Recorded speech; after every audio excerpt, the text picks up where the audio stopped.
Hey, all you cool cats and kittens. It's Carol Baskin, and you are listening to Fascination Street.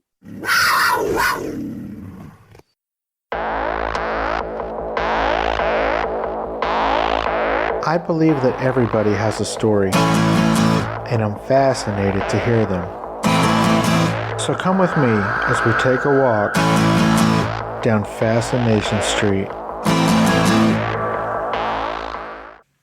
Welcome back, Streetwalkers. This episode is with Jesse Kove. Besides being the son of actor Martin Cove, Jesse is an accomplished actor in his own right.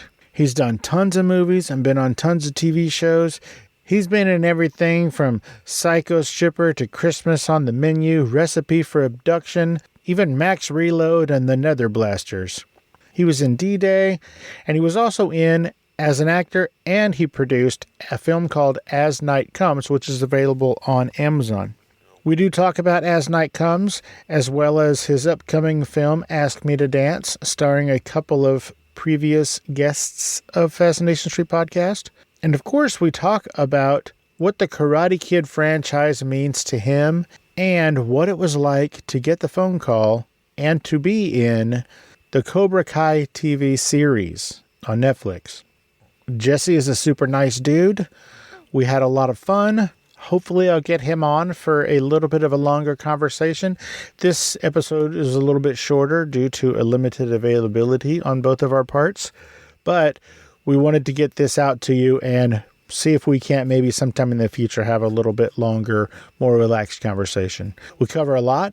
I hope you enjoy it. And this is my conversation with Varsity Captain David from the Cobra Kai series, Jesse Kove. Yeah, talk to me, yeah.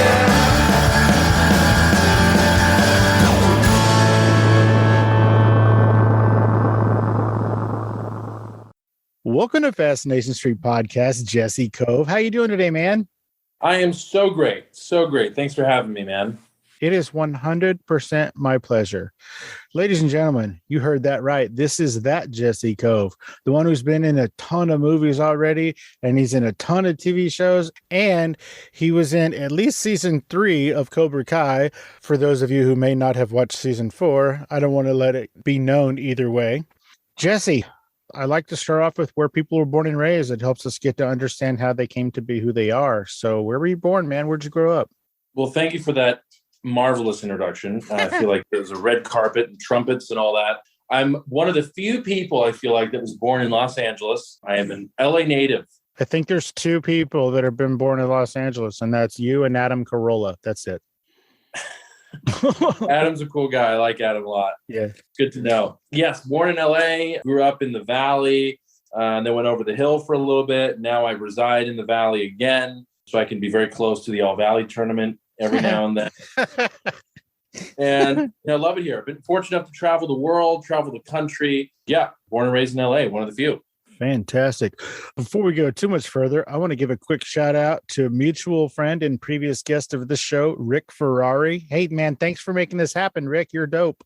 Rick, oh my God. Rick is just the best. Such a lovely man. Works so hard. By the way, Rick is an absolute assassin veteran in this industry. He is incredible. I'm sure as you guys broke it down, the history of his work in this business is incredible. So, going back to New York, I'm so grateful that I get to work with him, and he's just an amazing man. And also he's a huge animal lover, which I love.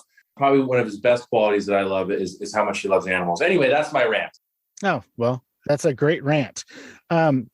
I'm sure you're busy, but if you do have a chance to check it out, you should listen to my episode with Rick. Holy shit. It was amazing. I got probably the most comments and feedback of any show I've done, and I'm approaching 300 episodes. Wow. It makes sense because I feel like, with what he does, it's not their fault. People just have no idea how that world works, what they do, how, agents and things like that, managers, agents, publicists, all that stuff. It's an incredible world that sometimes people feel like is a secret, but honestly, I feel like a lot of them love to talk about what they do and how it works because it is fascinating. Thank you for using that word. I appreciate it. Yeah, it is super fascinating. And the stories he tells and the people he's worked with, just ridiculous. So again, thanks, Rick, for making this happen. Thanks, Rick. Oh, also, Correct me if I'm wrong. Did I recently, like last week, see a picture of you, your dad, and Brett Michaels together? Yes, you did. What? Brett is awesome. Brett's a lovely friend and just such a down to earth guy. And he's like literally one of the nicest guys I've ever met. Really? Yeah. And you hang out with some pretty mean people. Oh, no, wait. You hang around a bunch of nice people. So that probably says a lot. I mean, I guess I've experienced all walks of life, but he's a badass. He's great. He's nice. He's a huge fan of the show. And we were all shooting guns together. That's where we all were, which is, hilarious. Rock stars and Cobra Kai senseis. And it's just hilarious. I love it. Now, for those of you listening who don't know, Jesse's dad is the mean Sensei Kreese from the Karate Kid movies, and he's also in the Cobra Kai TV series. His name is Martin Cove. That's really all we're going to say about your dad. Your dad's super awesome, and I've heard a lot of nice things, and I think it's cool that you guys work together as much as you do, but we're here to focus on you. Now, so tell me how big a part of your life was the Karate Kid series of films? Oh, the Karate Kid Trilogy. Yes, growing up with the Karate Kid. Yeah, I mean, to me at the time when I was growing up, it was like another piece of work that my dad had done. And I didn't really know when I was growing up how big a deal it really was. To me, it was just like, oh, my dad did a movie. And then, as I got older and could hear people talking to him about how meaningful this movie was. And I loved the movie too when I was little. I'd watch it. It was a great, movie, a young boy who's triumphant over his enemies. And it's an underdog story. And I thought it was great. To me, it was like kind of growing up with one of my Disney films that I would always love watching. It was in that, I feel like it was in that same boat, championing over evil, Sure. A lot of Hollywood folks don't really want the kids to get into the business. When did you decide that this is what you wanted to do? And what was your parents' reactions to that decision? Funny question. My father included did not want me to be in the business. Sure. I honestly think what it comes down to is I think parents never want their kids to get hurt. And because this business is very tough and, there is no guarantee almost at any level, really, you have to work hard to keep it going and everything is new and always changing and you have to adapt to a lot. So I think kids, when they grow up, their parents, they don't want to see them either fail or get hurt. And I think that's why maybe they steer them away from that because, when it is rewarding, it's unbelievable. And then, when there's dry spouts, it's hard. But again, for me, I've been very lucky. It's been a roller coaster. There's been highs and lows and middle areas. And this past, year and a half through COVID, I've been very fortunate enough to have built a lot of relationships. I've been working a lot. So I've been really grateful for that. I love working with friends. And also, I get to work with my dad at the same time. We always try to pitch things together. And, for us, it's like, what better to work with than, your family or your friends? Sure. As long as you get along with them. Yeah. Right. That was funny because when I was younger, I had to differentiate, obviously I've matured and gone through this, but I had to differentiate when my dad was giving me like creative advice. I had to kind of be like, okay, it's not my dad like yelling at me or telling me to do my laundry. It's actually the artistic side of my dad that's telling me how to achieve this goal or this nuance, How hard is it for you to make that differentiation? It was hard when I was younger because I didn't have the repertoire that I have now and the things that I've done. And so I'm a lot more grounded in my own work and what I do. So back then I was a little more insecure. So when he would give me advice, it was like, yeah, I know, Dad, I know what to do. When really he was giving me very sound advice from his own, 50 years of experience. So I just had to separate it's not the same tone as my dad telling me to do the dishes or, to clean up my room. It's literally him saying, Jesse, you should really slow it down here and take your time with this because you'll really be able to hit the words you want to hit and, stuff like that. So, and obviously I'm appreciative of that. And it's been awesome for us to kind of work through our own stuff as father and son and also as actors and artists. That's fantastic. I don't know if you have a lot of time to read, but there's a new book out. It's called The Boys, and it is a memoir written by Ron and Clint Howard about growing up in the business. Wow, love that. It's a really, really good book. And, their father, Rance, was an actor for like 60 years. And so not only was he the parent of children actors, but he was also an actor himself. And so he was able to help guide them in kind of the manner that you're talking about. Right. And so if you have the chance, I would totally check it out. Well, I am checking it out. I'm reading it, but Right. as I was nearing our conversation, the more I was thinking that this book might, you might enjoy it anyway. And your dad too. Y'all might enjoy it together. Thank you. Thank you. It is a very unique relationship when you grow up in the film industry and also other industries, working with family and stuff like that.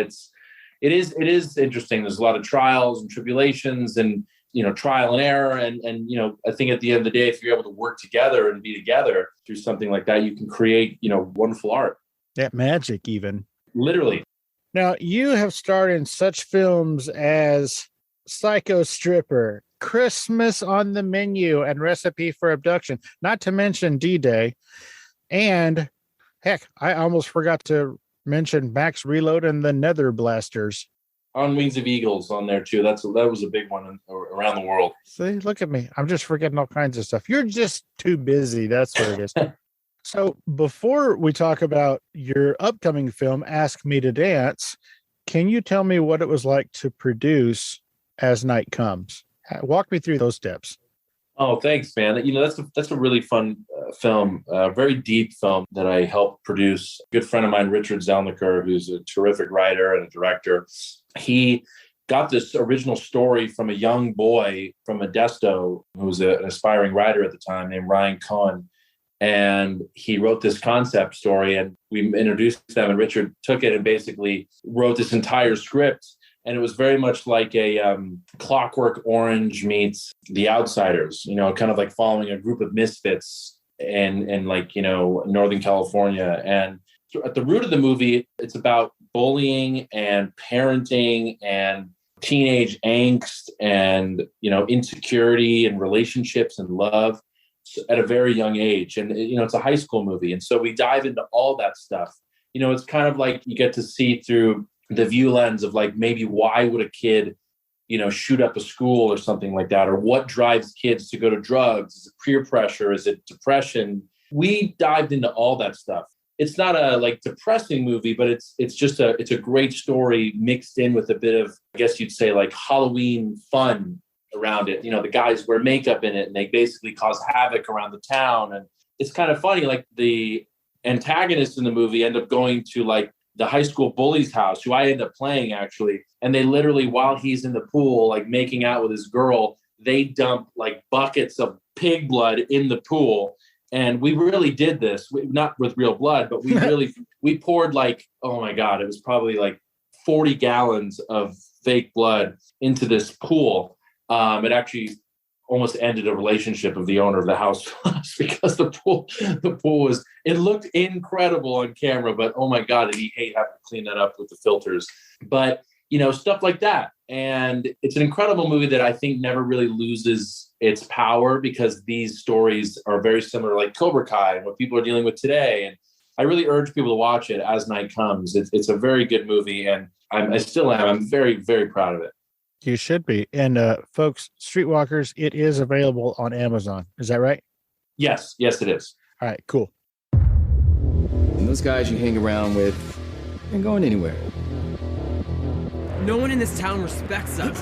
Not the cops, not the teachers, not the gangs, no one. Hang out, huh? What do you think Ricky would say if he saw you with me? I don't care. You don't need him, Sean. I don't know what you're talking about. Girls like Sarah don't care about guys like us. But one day she will.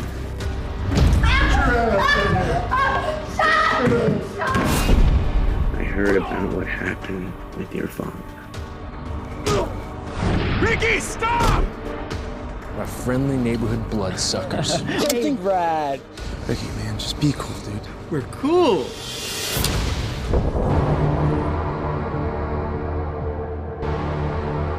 Don't think I don't know about your little hideout, huh? The underground? My dad is a deputy sheriff, and all y'all better remember that. Gutter rats. I have big plans for all our future starting tonight. Mischief night is upon us. You like him?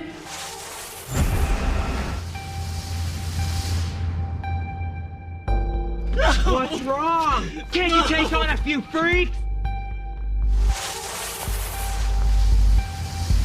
I'm gonna kill you. You guys are sick. They're sick. They're the ones who prey on the weak and hurt people. You can't be any part of this. You one of us, or you one of them. Get in and get out of here, okay? No, Ricky, this isn't a game! We are a new generation.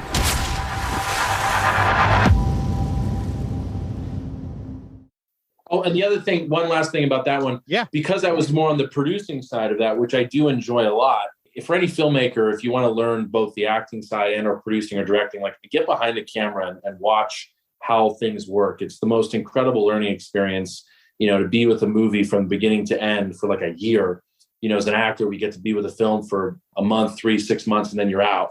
As a producer, you're with it for you're with it all the way to distribution, to the premiere, to all the way to the end. And it's an incredible learning experience, and you really learn so much about what it takes to make films. It is incredibly difficult and extremely rewarding. What is the biggest takeaway? What was the biggest thing you learned from that experience? Not taking no for an answer. We had the whole entire time getting this movie made, everybody kept telling us, no, you can't do this, you can't do that, you don't have enough money, blah, blah, blah. And we just said, you know what, we don't care. And we have a great story. At the core of it, if you have a great script, if you have a really good script, people will want to attach themselves and be a part of a good story. And we had that. So that was our ammunition in the beginning. And we started reaching out to friends. We started shooting the movie on Red cameras. A friend of ours was a DP named Mark Mantrek. He owned Red cameras. And we started shooting like a little teaser trailer for this movie to try and get funds. And we pitched it around. One guy from Texas was like, oh my God, did you guys spend $500,000 on this trailer? We're like, yeah, we did.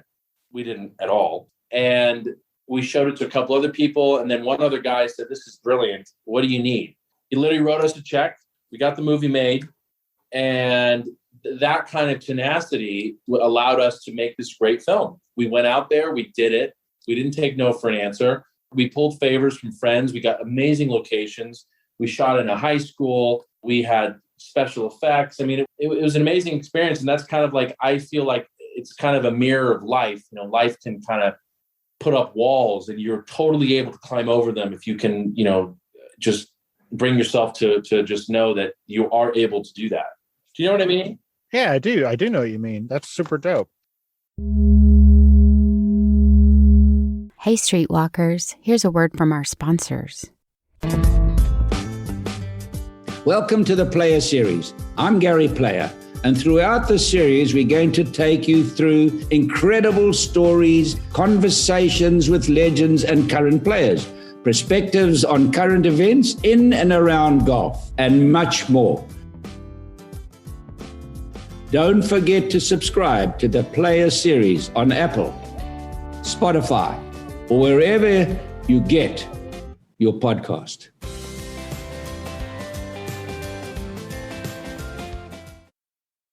Let's get back into it. Now, I want to talk about Ask Me to Dance. Okay. This is a film starring you, Gabriel Jarrett, previous guest of the show, Tom Malloy, previous guest of the show, and Joyce DeWitt. Is Tom acting in the movie? He is, right? He's acting, directing, all of that. Yeah, he is. Okay. Yes, he wrote it. He produced it as well, and he directed it. He comes from a comedy background. He also comes from a dancing background. He's a wonderful dancer. Yeah, he danced with Betty White in the movie. Right. That's right. So how did you come to be in this film? And did you think it was really funny when you saw Gabriel Jarrett on the set? Well, so you interviewed Gabe, right? I did. It hasn't come out yet, but I did it. It comes out Monday, I think. Okay, great. So, obviously Gabe is a wonderful actor and he's just so funny. He's just so funny. Been in the business for decades. I think Gabe is probably 97 now. No, he's fantastic. But his parents actually know my parents from way back in the day. And, I always saw him over the years. And anyway, it was just serendipitous that he happened to be part of this movie that I was in. And I'm trying to remember how this came up. My agent had told me about this film, and she had another client that was in it. And, I love comedy. I don't get a chance to do enough comedy because I love being ridiculous and having fun. And I just will go to strange places like Jim Carrey. If I can go there, I'll do it. And they told me about this character. He was this lovable guy, but he's totally stupid. But he's like this good looking, very charming, and you just love the guy. He's like one of those people that's really dumb, but you love him because he's so nice and he's funny. And so I just thought that was interesting. And so I did this audition. It was totally ridiculous. My sister helped me tape it. I probably did it 20 times because I just wanted to get this right kind of personality with him. He was like one of these characters that when you tell him something, like you say, what time is it? And he'll say, oh, it's 3:00. And then 30 seconds later, he'll say the same thing because he just completely forgot that you even asked the question. Like just cute stuff like that. So I really enjoyed playing that character. And, again, he was harmless and fun and sweet. And I've seen the film. It's very funny. I think that I stand out in a beautiful way, not above anybody else, but I just think like you remember him. He's funny and lovable. So was very happy that I got to do that movie. We shot it in upstate New York, and I just had a blast with Tom and those guys. We were literally cracking jokes all day on set. And the fact that the movie had a lot of dancing to it, I thought that was also a great appeal too. So do you dance in this movie? I do a little bit of dancing. There's a piece at the end. We do a number. I thought that I was going to do more dancing. I originally thought the movie was a musical, which I was totally up for, but I didn't do enough dancing. I wish I did some more. But, the dancing that they do was done by professionals, and it's excellent. Fantastic. Do you have any scenes with Joyce? Did I have scenes with Joyce? God, I'm trying to remember. Well, did you have any interactions with her? Oh, yeah, everybody. I interacted with everybody. Lovely. Everybody was fun. Again, we did a lot of laughing. I think I had some scenes with Joyce in kind of like the heavier crowded scenes. We were all, sure. It takes place at a wedding, and we were all together. So I for sure interacted with her. And yeah, everybody was just lovely. Just lovely. Awesome. Well, we don't have a whole lot of time left, so I want to definitely talk about Varsity Captain David from the Cobra Kai series. Season 1 and season 2 were on YouTube, and then I guess Netflix picked it up and did season 3 and 4 so far. And I'm sure it's going to keep going because it's wildly popular. Now, you came on board in season 3, right? Correct. What was it like to get that phone call, and did you think you were being punked? I did not think I was being punked. My manager called me. I was actually surprised. Of course, there was a part of me that always would have liked to have been on the show in some form or another. I thought, oh, wow, maybe I'd be, John Kreese's son or some other character somewhere. I have no idea. I honestly didn't believe that it would happen, which was fine. And, I was very happy for my dad. It's been wonderful. And so when I got the call, I was so excited, and I really wanted to do well. I studied really hard for this audition. I went to the audition room. I was the biggest asshole you can imagine in the room as the character. And I asked them, I said, how much? I was like, do you guys just want this guy to be, totally overboard on the aggression and everything? They're like, yep, we want him to be the worst. I said, great, I got it. Runs in the family. We can play douchebags. And so, and they knew who I was. So it was kind of fun. But I auditioned like anybody else. And I went in there. My dad was already in Atlanta shooting season 3. They hadn't shot this episode yet.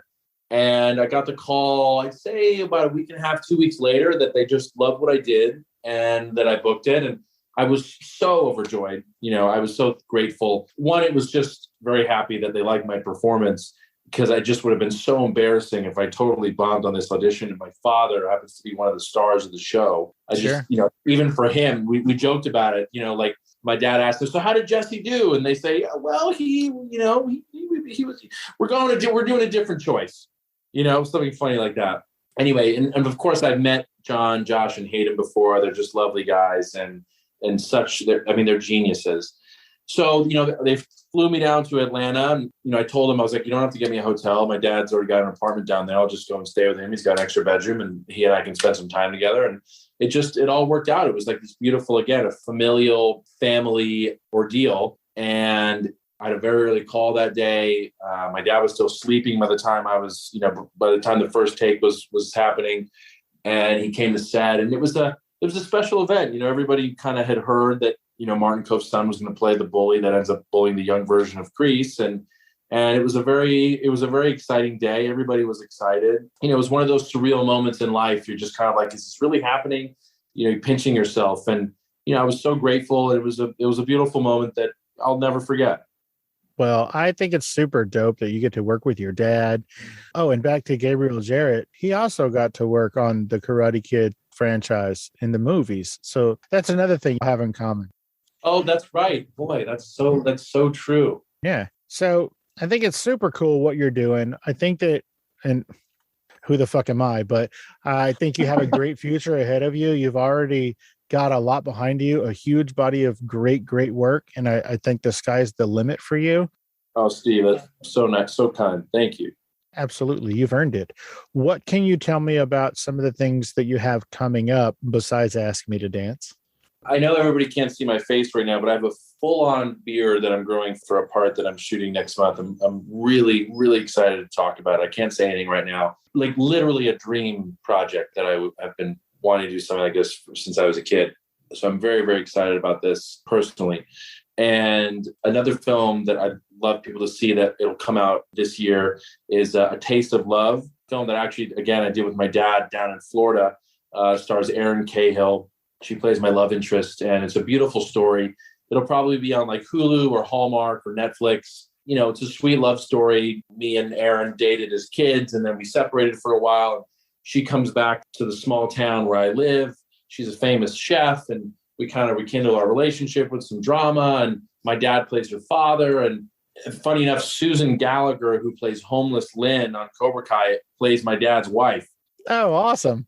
Which is hilarious. So it was a lovely film. Lincoln Lagerson is one of the producers, just such an amazing producer, and who's a friend of ours. That's just a lovely, heartwarming story. I can't wait for people to see that movie. And that's called A Taste of Love.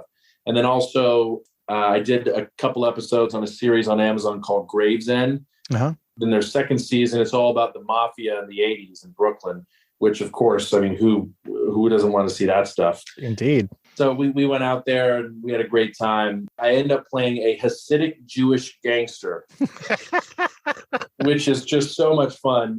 I'm Jewish in real life, so it was great for me. I was very familiar with some of the subtext and what they were talking about in the background. So it was great. I had a great time.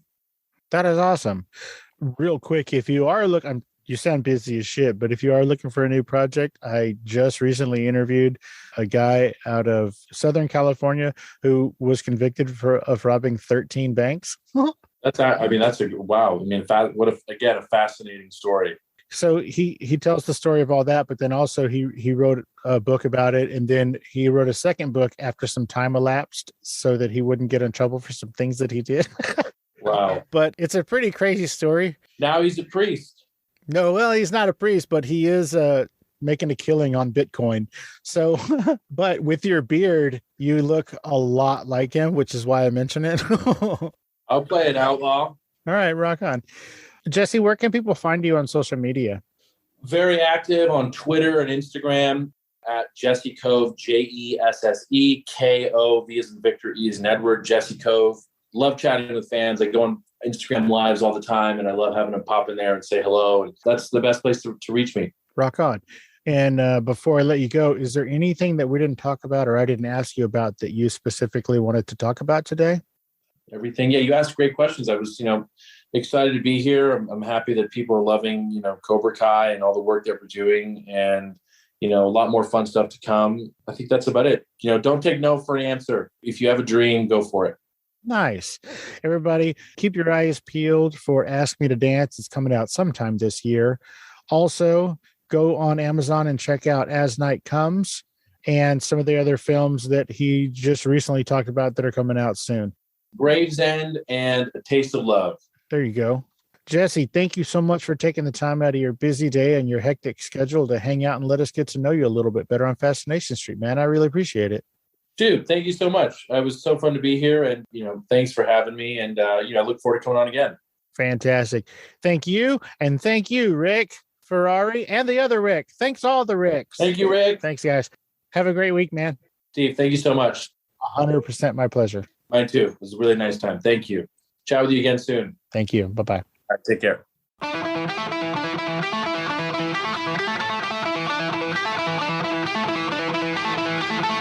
Opening music is the song Magnolia from the 2001 album Intransigence, used with permission from Douglas Miles Clark.